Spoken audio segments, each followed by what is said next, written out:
चलेगी नहीं चलेगी। करो रिहा करो रिहा करो रिहा करो रिहा करो।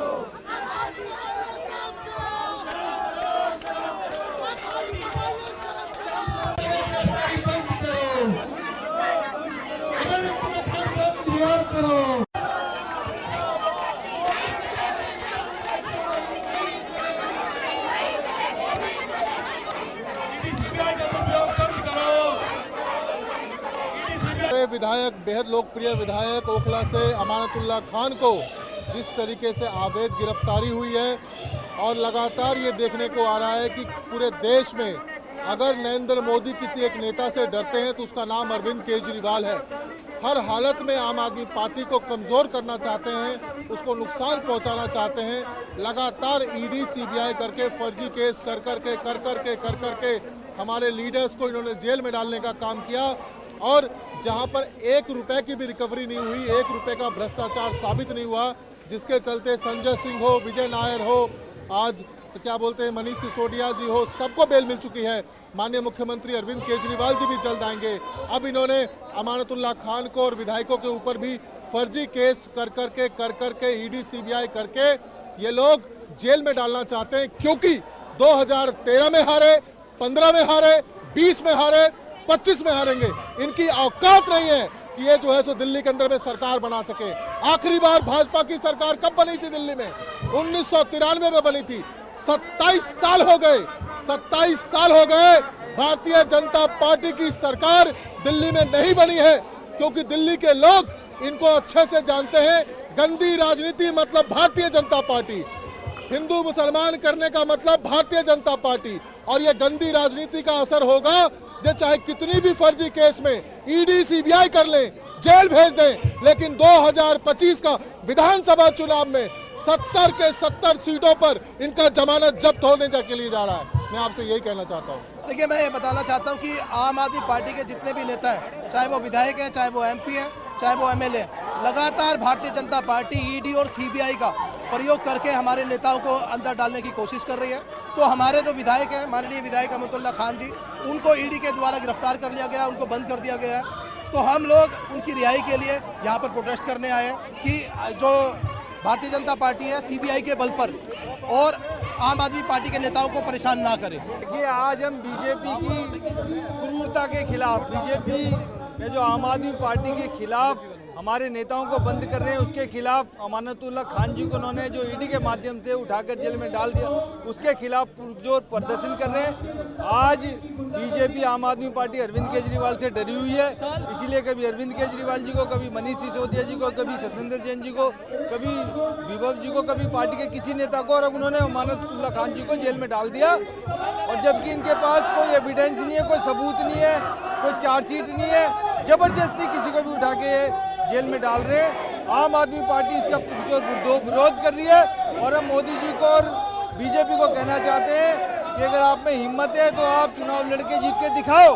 हमारे नेताओं को ऐसे जबरदस्ती बंद नहीं कर सकते। लोकतंत्र है, लोकतंत्र की हत्या करनी बंद करो। अमानतुल्लाह खान को जेल से रिहा करो, हमारे जितने भी नेता उनको रिहा करो।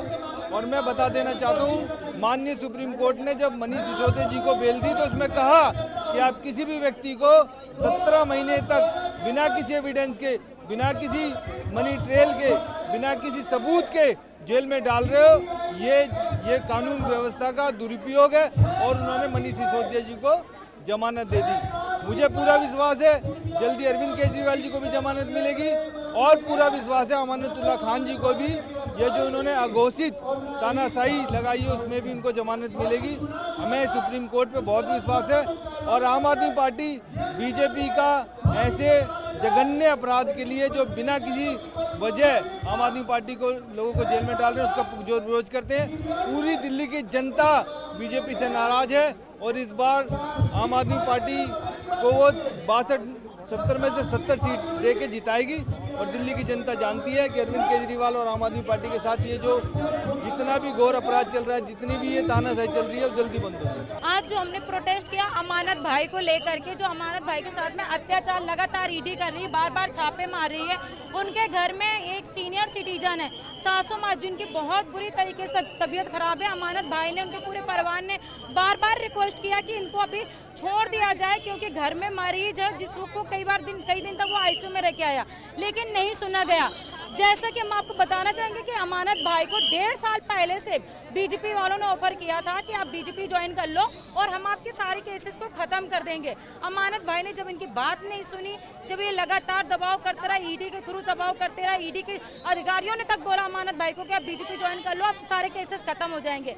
अमानत भाई ने जब इनकी बात नहीं सुनी तो आज उनको जेल के अंदर डाल दिया है अमानत भाई को। मुझे लगता है ये बहुत गलत है। अगर आपको राजनीति करनी है तो आप एजुकेशन की राजनीति करो, आप हॉस्पिटल की राजनीति करो, आप सड़कों की राजनीति करो, आप सिस्टम की राजनीति करो। ये घटिया गिरदी करना बंद कर दो। और ये जितना घटिया गिरदी करोगे, आपको लगता है कि चौथी बार केजरीवाल को सीएम ने बनाया, लेकिन जनता को सब पता है दिल्ली के अंदर चौथी बार फिर से अरविंद केजरीवाल जी सीएम बनने वाले हैं, क्योंकि अत्याचार कर करके पूरी जनता को मालूम है कि अरविंद केजरीवाल जी को खत्म करने की कोशिश की जा रही है। पूरे सबको मालूम है कि अरविंद केजरीवाल जी को विधायकों को खत्म करने की कोशिश की जा रही है, मंत्रियों की कोशिश की जा रही है। इससे पहले भी जितने भी मंत्रियों को जेल के अंदर डाला है, आज तक इनके पास में एक प्रूफ नहीं है, एक भी प्रूफ आज तक ये नहीं दिखा पाए हैं। अरविंद जी आज जेल के अंदर एक प्रूफ नहीं है, लेकिन उनको जेल के अंदर डाला गया है। तो मोदी जी, आपकी हम तानाशाही गुंडागर्दी बर्दाश्त नहीं करेंगे। जनता आपको 2025 में मुंह तोड़ जवाब देगी और केजरीवाल को ही सीएम बनाएगी। अरविंद केजरीवाल जिंदाबाद, अरविंद केजरीवाल जिंदाबाद। देखिए, ये बहुत घबराई हुई पार्टी है। भाजपा जो एक डरा हुआ दल है, उन्हें डर है कि केजरीवाल ने दिल्ली में 3 बार सरकार बना ली, दिल्ली के एमसीडी से उन्हें उठा के फेंक दिया, पंजाब में 117 में से 92 सीटें ले ली, इनकी नाक के नीचे 5 सीटें गुजरात में जीत के 14% वोट लेके एक छोटे से सपने को राष्ट्रीय पार्टी बना के दिखा दिया। तो ये डरे हुए हैं। ये कहते हैं अजीत पवार की तरह मनीष सिसोदिया क्यों नहीं इनके साथ शामिल हो गए, ये हेमंत विश्व शर्मा क्यों नहीं बन जाते इनकी पार्टी में जाके, हम लोग इनकी विचारधारा को क्यों नहीं मान लेते। हम डरने वाले हैं नहीं। अब इन्होंने अमानतुल्लाह खान को 2016 के केस में, जिसमें एसीबी ने और सीबीआई ने क्लोजर दाखिल कर दिया कि कोई भी इकोनॉमिक ऑफेंस है ही नहीं, कोई ब्राइबरी का कोई सवाल ही नहीं पैदा होता, सेम उसी केस को आधार बना के अगर उठा लिया, वो भी ऐसे समय पर जब उनकी जो सासू माँ है वो बहुत ज़्यादा बीमार है। भगवान न करे कुछ ऊँच नीच हो जाए तो उसका जिम्मेवार कौन होगा। आपको मानवीयता का कुछ नहीं दिखाई देता, ईमानदारी कुछ नहीं दिखाई देती। राजनीति करनी है तो स्कूल हॉस्पिटल की करे, वो कर नहीं सकते। तो इसलिए डराने की राजनीति और कुछ नहीं है। लेकिन देश की जनता इस बात को बहुत अच्छी तरह समझती है। चुनाव आने वाला है, जवाब जरूर मिलेगा। भारतीय जनता पार्टी की गुंडागर्दी और तानाशाही की राजनीति जग जाहिर है। अमानत भाई के मामले पे हम थोड़ा सा गौर करते हुए पीछे जाएं तो समझ में आएगा कि 2016 में सीबीआई ने इस मामले में, सो कॉल्ड जो वक्फ बोर्ड स्कैम है, इस मामले में केस दर्ज किया। लेकिन 6 साल तक खुद सीबीआई ने भी न तो इस मामले में अमानत भाई की गिरफ्तारी करी और न ही कोई चार्जशीट फाइल करी। इसके बाद 6 साल बाद जब चार्जशीट फाइल भी की तो सीबीआई ने अपने चार्जशीट में ही लिख दिया कि इस मामले में कहीं कोई आर्थिक भ्रष्टाचार नहीं हुआ। ये जब लिखा गया उसके पहले इसी को आधार बना के भाजपा ने फिर से अपनी एसीबी ईडी को इनके पीछे लगा दिया और एक और केस दर्ज हो गया। एसीबी ने गिरफ्तारी भी कर ली, हाई कोर्ट गए बेल के लिए तो बेल ऑर्डर में कोर्ट ने लिख दिया सीबीआई वाली बात को ही कि इस मामले में कहीं कोई आर्थिक भ्रष्टाचार नहीं हुआ। यानी एक बार नहीं, 2 बार भाजपा की कोशिश नाकाम हुई और भारतीय जनता पार्टी के सियासी अहंकारी चेहरे पर जोरदार तमाचा पड़ा। भाजपा फिर भी थकी रुकी नहीं और ईडी को इस बार पीछे लगा दिया। ईडी ने इस फर्जी मामले में जब नोटिस दिया, अमानत भाई ने उस नोटिस का जवाब दिया। बुलाया तो गए, नहीं जा पाए तो भी लिखित में जवाब देके बताया कि क्यों नहीं आ पा रहे हैं। और इस बार जब इस फर्जी मामले में ईडी ने गिरफ्तार किया अमानत भाई को, अमानत भाई ने थोड़ी सी मोहलत मांगी थी। क्यों मांगी थी मोहलत? क्योंकि उनकी अपनी सासू माँ को कैंसर है, वो बेड रिडन है, उनकी बीमारी का हवाला देते हुए थोड़ी सी मोहलत मांगी थी। लेकिन भारतीय जनता पार्टी और ईडी के सीने में दिल कहाँ धड़कता है। ये बहुत बेमुरब्बत लोग हैं, एक न सुनी और इनको जबरन इस फर्जी मामले में गिरफ्तार कर लिया, जिसके खिलाफ हम अपनी आवाज़ बुलंद करने के लिए यहाँ पे आए हुए हैं भाजपा के खिलाफ। और हम भारतीय जनता पार्टी से कहना चाहते हैं, आप जितनी जल्दी समझ जाओ, जितनी जल्दी देश की नब्ज़ को, धड़कन को समझ जाओ, उतना अच्छा है तुम्हारे लिए। क्यों? क्योंकि 400 पार के आपके अहंकारी नारे को इस देश की जनता ने अपने जनादेश के तमाचे से उठा के 240 पे ऑलरेडी पटक दिया है। ख़त्म हो जाओगे अगर इस तरह से गुंडागर्दी और तानाशाही करोगे, इस तरह से आम आदमी पार्टी के नेताओं को गिरफ्तार करके फर्जी आरोपों में जेल की सलाहों के पीछे भेजोगे तो बेनकाब हो रहे हो, ख़त्म हो जाओगे। आम आदमी पार्टी का क्या है, हम तो तुम्हारे नाइंसाफ़ी के खिलाफ कल भी लड़ रहे थे, आज भी अपनी हक और इंसाफ की आवाज़ बुलंद कर रहे हैं और आने वाले वक्त में भी पूरी ताकत से लड़ेंगे। इस संघर्ष की घड़ी में आम आदमी पार्टी का एक एक नेता, कार्यकर्ता, मंत्री और दिल्ली की जनता आम आदमी पार्टी और अरविंद केजरीवाल जी के साथ है और रहेगी। देखिए, ये भाजपा का लगातार जो दुरुपयोग है एजेंसीज का, इसको बंद करना होगा। ऐसी नकारात्मक राजनीति को बंद करना होगा। आम आदमी पार्टी के खिलाफ भाजपा चुनावी मैदान में तो जीत नहीं पाती, तो बार बार चुनाव से पहले वो हमारे नेताओं को गिरफ्तार करती है, हमें बदनाम करने की कोशिश करती है। अमानत जी के केस में भी उनको ऑलरेडी बेल मिल चुकी है कोर्ट से इसी केस में, और कोर्ट ने स्पष्ट कहा कि ना इनके खिलाफ कोई इर्रेगुलरिटी का मामला है और ना ही कोई ब्राइब का लेने का देने का प्रमाण सामने आया है। फिर सीबीआई ने इसी मामले में जांच की। सीबीआई ने भी कहा कि फाइनल चार्जशीट में लिखा हुआ है कि कोई मामला नहीं है अमानत जी के खिलाफ। अब उसी केस में ईडी ने इनको गिरफ्तार कर लिया है, क्योंकि ईडी के केस में बेल मिलना मुश्किल होता है। हमारे नेताओं को इन्होंने हर बार चुनाव से पहले गिरफ्तार किया, चाहे संजय सिंह जी हो, उनको 6 महीना जेल में रखा चुनाव से पहले। विजय नायर जी 23 महीने बाद छूट के आए, वो भी चुनाव से पहले गिरफ्तार किए गए थे। मनीष सिसोदिया जी को 17 महीने बाद जमानत मिली। सत्येंद्र जैन जी, अरविंद केजरीवाल जी अभी भी जेल में हैं, उनकी भी जमानत जल्द होगी। ये डर है आम आदमी पार्टी का भाजपा को, वो चुनावी मैदान में लड़ नहीं पाते। अरविंद केजरीवाल जैसी नीतियां वो अपने किसी स्टेट में नहीं दे पाते, और उनको हमारा काम रोकना है, हमें बदनाम करना है दुरुपयोग करके एजेंसीज का। ये देश तानाशाही से नहीं चलेगा, लोकतंत्र से चलेगा।